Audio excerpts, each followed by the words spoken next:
Let's talk about the differences of public match Call of Duty and competitive Call of Duty. Okay. Well, first of all, your life is more important. There's only 4 people on your team instead of 6.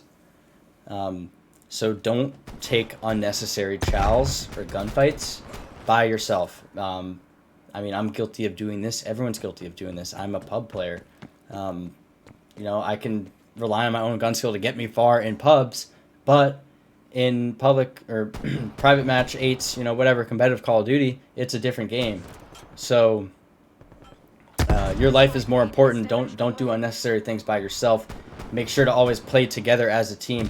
It's more important to make the wrong play as a team than the right play separately. Because like playing as a team, if you get used to that, if that's your bread and butter, if you're getting trades, if you're used to playing with your teammates, you know their play styles, where they're going to be on the map, how they're going to take their gunfights.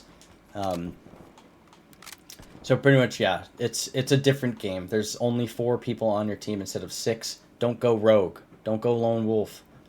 Play with your team. Don't do unnecessary things by yourself. So have a game plan in mind with your team and talk it through.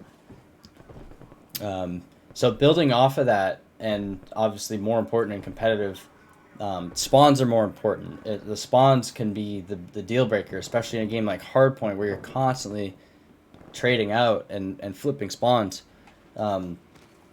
It's really important that your team maintains the good side, or at least an advantageous position on the map to hold a good side or a cutoff. So playing your life is super important for spawns. Like, how many times did I play Moscow today where, like, I died over at police station and I die at bank? That's a free 30 seconds for the other team on the hard point because I didn't play my life correctly, right? And that 30 seconds on the hill can lose my team the game. So just be mindful of these things. Like, you'll learn it like as you play the game, but like spawns are super, super important. And then combine this with mini-map awareness, like we talked about earlier. Always look at the mini-map, see where your teammates are, see where the hill is, and then you can kind of, like, after playing enough, you'll kind of start to understand where the other team is generally going to spawn.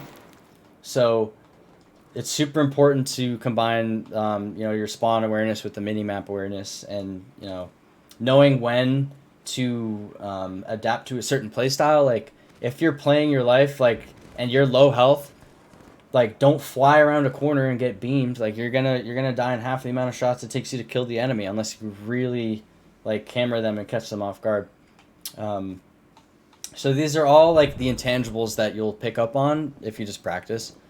But I'm just trying to ingrain that if you're watching this, like spawns and minimap awareness and your life are just super important in 4v4 as opposed to public match Call of Duty. So that was one of the hardest things that took me. My adjustment period is just understanding that difference. So I'll stop there for any questions. I have a couple other points on this. Quick vocabulary lesson. Yep. Challenge. What he means by that is just when you peek out and you know where someone is and you try to shoot them even though they're looking at you. Mm-hmm. That's a challenge. Right. So that just quick vocabulary. And then the other one is trading. Mm-hmm. So what he means by trading is, I don't know a good way to describe it other than, well, like, you yeah, go ahead. You and a teammate both look out at the same time from different angles, and he's going to shoot one of you, but then the other person should be able to get him. Yeah. And or even slightly following up a teammate. Yeah, like, don't go rogue. Like, especially in, like, high pressure situations where your life is super duper important, like, make sure you're not just taking these unnecessary challenges. Make sure you have a teammate next to you to back you up if you lose your gunfight. Like, a really good way to just take care of one person, like, sitting in a pesky spot, is just double challenge them. Like, have your entry guy slide out in front and take their attention away, take their aim assist away, and then the guy in the back will clean them up. Like, if he's holding an angle, he might get one of you, but it's really rare that he gets 2 of you before one of you gets him. So playing with your team and playing for trades, super important. I'll talk about search and destroy later, but it's also very important in search and destroy to play together and get trades. 100% the bread and butter of search and destroy. I'll go over that later for sure. So, I don't see any questions flying in, so I'll just continue here. So what else is gonna help you? What you need to be mindful of is like your gun skill is gonna carry over. Like there's a little bit of difference, like playing on like 20 tick servers instead of 60 if you're used to that from private or public matches. Much smoother gameplay experience if you have good ping. On the 60 tick servers, like certain guns might be better on 60 tick as opposed to 20 tick and vice versa. Like Modern Warfare, the best example of this is the Ram 7. If you remember that gun, shoots really fast, and it just happened to shoot fast enough to where you could get what's called a super bullet, and it would shoot 2 bullets in one on the enemy screen, and you would melt people. So there's little things like that where like you have to be mindful of, like you're playing public match Call of Duty, it's different connection. You know, the host might be on the other side of the country. It's really difficult, and don't get tilted by it. It's just how the game plays out. But be mindful that like your gun skill is going to carry over, but it's going to be a little bit different. Your knowledge of public matches may not carry over, and that's okay. That can be fixed by just, you know, devoting your time and attention to playing 8s. So there's certain things that will carry over from public match Call of Duty, and there's certain things that cannot, and that can only be learned from playing competitive and by playing with people that are better than you, with people that are smarter than you. The best way to learn, because they're always critiquing, they're always giving out really good tips on how to improve. Like there's usually a couple of those people in the 8s lobby that are willing to help. So just practice. Not everything is going to carry over from pubs, and that's okay.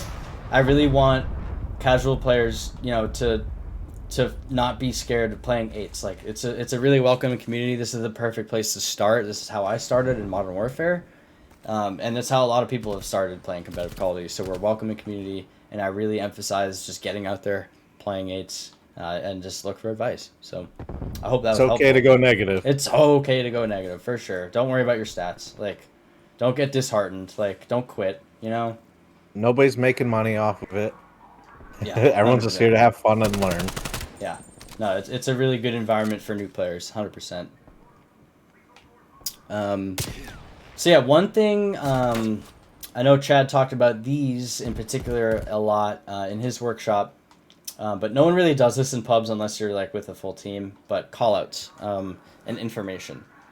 So, you know, playing with callouts is necessary in competitive Call of Duty. Nobody wants to be on a team with someone that doesn't call out. Like, if you're going negative, and you're not a great player, but your callouts and your communications and your vibes are on point, you know, for lack of a better word, like that goes a long way. Like people will want to play with you, like if you're an enjoyable person to play with. Like, don't clog up like your team's comms by saying like, oh, like, you know, like my bullets are disappearing, you know, or complaining about hosts or stuff like that. Like, just try to keep a good spirit and a good mindset. Because I would 100% rather play with someone that is new to the game but like wants to get better and has a really good attitude about getting better and learning, than someone who's absolutely frying people but is like not very nice, not communicating, going rogue. You know, like you'll run into these types of people, and that's okay. But just have a good mindset going into it. Use your voice, like communicate. If you're not sure what a call out is, just ask. Like, it's not super serious. Like, there's no money 8s in the rec league. Like come on. You know, it's a super inclusive environment and accepting of new players. Just have a good attitude and learn. And call outs can be learned. Like, just straight up, they can be learned. So yeah, super important. Like, you may not be calling out in public matches. That's okay. No one cares about their public match stats anyway. But it's necessary in competitive Call of Duty. And I'll jump into callouts in my next segment and general strategies. I'll just leave it here. For any questions, if you're a casual player out there and you have any specific questions of how to adapt your game to a competitive setting, please let me know in the chat right now before I move on to the next segment. I really want to make sure this is about the viewers, anyone that's new to competitive COD. Please let me know if there's anything I can do to help or anything you want me to go over. So don't be shy in the chat. If you want a head start on callouts or basic callouts, TAC Maps has callouts built in. True. You can download that and just get an idea of, so you have a basic general knowledge of it, a baseline. Callouts do change. People call specific spots different things, so always be willing to open, realize who you're playing with, Mm-hmm. and try to adapt terminology. Yeah, and like callouts are different, but like I might call something like let me try to find an example on this map. Like Lights is the one that was always changing. really, yeah, lights elbow because it's an L shape. L's lights. Blue. Yeah. Those 4 names for In the it. beginning of the game, I was calling this like server room, control room, like computer room, and then we just said top green or green. I don't even know what the hell I called that. Like floating tank. I just said like the tank, but that's not very good because there are many tanks on this map. So yeah, just keep playing, keep learning. Like have an open mind going into these types of things. Like it's not black and white. Like it's gray. Like you know, there's a lot of room for different personalities to mesh. Like I used to call that plat before I knew it was called caution. Different people use different terminologies, and that's okay. Just kind of ask questions, especially in an AIDS lobby. Like as long as you're not clogging up the comms with excuses and blaming people for things. Like just keep a positive mindset. That'll take you really far. Just come in with an open mind and a mind that wants to learn. That's it. So